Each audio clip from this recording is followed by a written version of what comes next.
ऐसे जब 20 साल पहले मैं खड़ा हुआ था ऐसे किसी ऑफिस में जाके, तो मुझसे पूछा गया था कि क्या है। किसी डायरेक्टर के असिस्टेंट ने पूछा था क्या है। मैंने कहा एक्टर है। बोले दिखने से तो लगते नहीं हो एक्टर हो। तो क्या होता था कि इंडस्ट्री में हमेशा ये चलन था कि एक्टर हीरो जो होता है वो 6 फुट का होता है और गोरा होता है और लंबा चौड़ा बल्ले छल्ले होते हैं। मतलब हम तो बस ऐसे ही चले गए थे, ऐसा समझता था वो। और शिप्रा, मैं ये आपको यकीन दिलाना चाहता हूँ इस चीज़ का कि मेरे खुद के रिश्तेदारों ने भी, जब मैंने उनसे इच्छा जाहिर की कि मैं एक्टर बनना चाहता हूँ, तो उन्होंने भी मुझे डीमोरलाइज किया कि पहले शक्ल तो देख ले अपनी। क्योंकि 5 फुट का छोटा पतला दुबला सा आदमी, काला कलूटा, मुझे खुद को पता नहीं था कि इंडस्ट्री में मेरा क्या हाल होगा। बट एक जिद थी और हजारों लाखों मतलब सालों साल से इंडस्ट्री में सिर्फ यही चलन था कि एक्टर तो हीरो तो जो है ऐसा होता है। लेकिन इन सब ऑड सिचुएशंस के बावजूद भी गए। लेकिन एक चीज़ मेरे दिमाग में थी कि जो सब कर रहे हैं वो नहीं करना है, तो अलग क्या करूं, अलग क्या होना चाहिए। उसके लिए ट्रेनिंग की ज़रूरत थी, जो मैंने नेशनल स्कूल ऑफ ड्रामा में आके ट्रेनिंग ली। 3 साल मैंने एक्टिंग की पढ़ाई की वहाँ पे, और अपनी एक क्राफ्ट के बारे में समझा कि एक्चुअली इस पर्सनैलिटी में अगर मैं लोगों को इम्प्रेस करना चाहता हूँ, उसके लिए एजुकेशन की बहुत ज़रूरत है। या जो भी आप काम कर रहे हो उसमें क्राफ्ट, उसका एक्सपर्ट होना बहुत ज़रूरी होता है। ऐसे ही हवा में नहीं कि जैसे पहले होता था, अरे यार तो बहुत खूबसूरत दिखता है, फिल्मों में जाके काम करना शुरू कर दे। ऐसा नहीं, किसी चीज़ को बारीकी से जानना, उसके लिए ट्रेनिंग की, एक्सपर्ट्स की, एक्सपीरियंस की ज़रूरत होती है। तो मैंने ट्रेनिंग ली नेशनल स्कूल ऑफ ड्रामा से, और 2000 में मैं पहुंच गया मुंबई। मुंबई पहुंचने के बाद जब हम किसी ऑफिस में जाते थे, आई थिंक उससे पहले चलन नहीं था बिल्कुल भी। हम लोग गए, जैसे मैंने बताया कि ऑफिस में खड़े हो के, भाई हम एक्टर हैं, काम दोगे क्या? तो बोले पहले हुलिया तो देख अपना तू। तो ये हर बार सुनने के लिए मिलता था, और वो बात भी सही थी, क्योंकि उससे पहले कभी कोई आपने देखा नहीं होगा कोई इतना बड़ा, कोई इतनी सी पर्सनैलिटी का 5 फुट 6 इंच का आदमी, पतला दुबला सा मरियल सा, कि कभी ये इस तरह के लोग एक्टर भी बन सकते हैं, हीरो भी बन सकते हैं, स्टार भी बन सकते हैं। ऐसा चलन था ही नहीं। मैं कॉन्फिडेंट था बिकॉज ऑफ माई ट्रेनिंग। मैंने ट्रेनिंग ली थी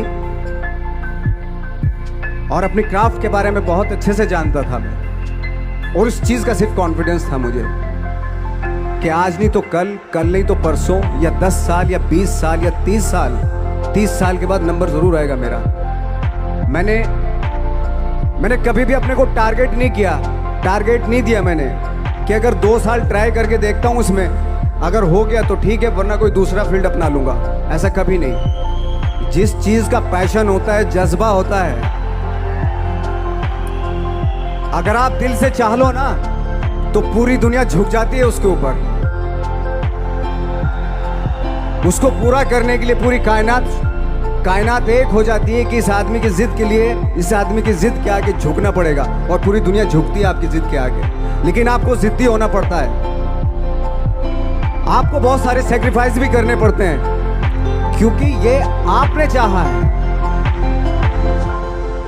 परीक्षा देनी पड़ती है आपको, जितना बड़ा इम्तहान होगा उतनी बड़ी परीक्षा भी देनी पड़ेगी।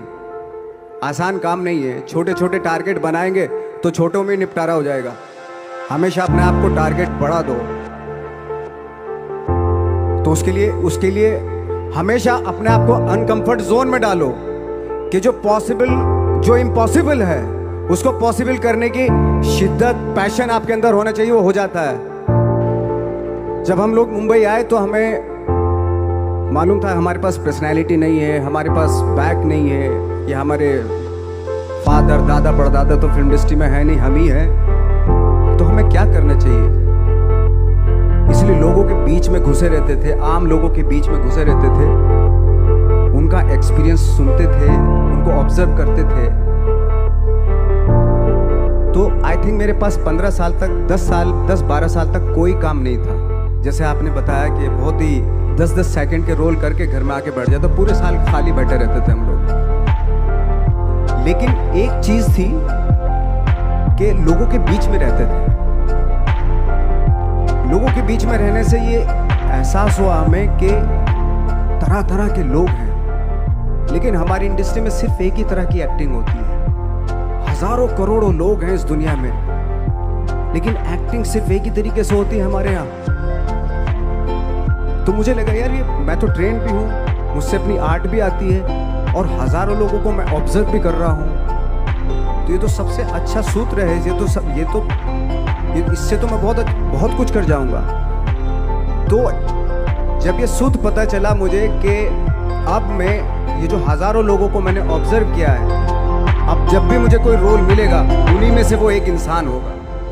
उसी में वो ठाकरे, बाला साहब ठाकरे होंगे, उसी में मंटो होगा, उसी में गणेश गायतोंडे होगा, उसी में फैजल खान होगा, उसी में माजूमदार साहब होंगे। तो इस तरह के ये कब हुआ? जब हमने लोगों को ऑब्जर्व करना शुरू किया, लोगों के बीच में रहे।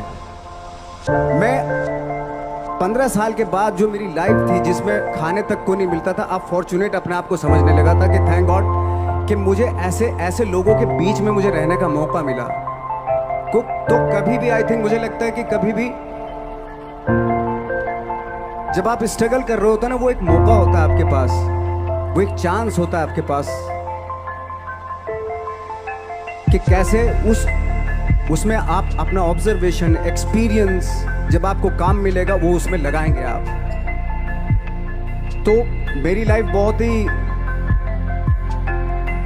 आज जब मैं सोचता हूँ कि यार ये तो बहुत ही अच्छा हुआ था जो 15, 10, 12 साल मैंने बिना काम के गुजारे, जो लोगों के बीच में रहा था मैं, आज वो काम आ रहा है मेरे। जहाँ ज़रा सा कोई कैरेक्टर मिलता है तो आदमी इसलिए कनेक्ट करता है उनसे कि उनको लगता है कि यार ये तो मेरे पड़ोस का ही, आसपास का ही ये बंदा। मैंने देखे हैं इस तरह के लोग। आई थिंक यही हमारी सबसे बड़ी जीत है as an actor. Of course struggle में बहुत सारी चीज़ें सेक्रीफाइस करनी पड़ती हैं, क्योंकि खुजली आपको हुई है, आप ही को मिटानी पड़ेगी। यू नो, आप जो आप हैं वो आपने बनना चाहा था। और अगर डिसअपॉइंटमेंट आ रहे हैं तो आप तो कंप्लेन भी नहीं कर सकते, क्योंकि आप ही ने चाहा। तो बस यही था कि 10-12 साल तक मैंने सोचा था, 10-12 साल जब स्ट्रगल हो गए तो मेरा बहुत ज़्यादा वो भी हुआ कि यार छोड़ के चले जाते हैं, कुछ काम मिल नहीं रहा है, क्या हो रहा है कुछ पता नहीं, आई डोंट नो मिल पाएगा या नहीं मिल पाएगा।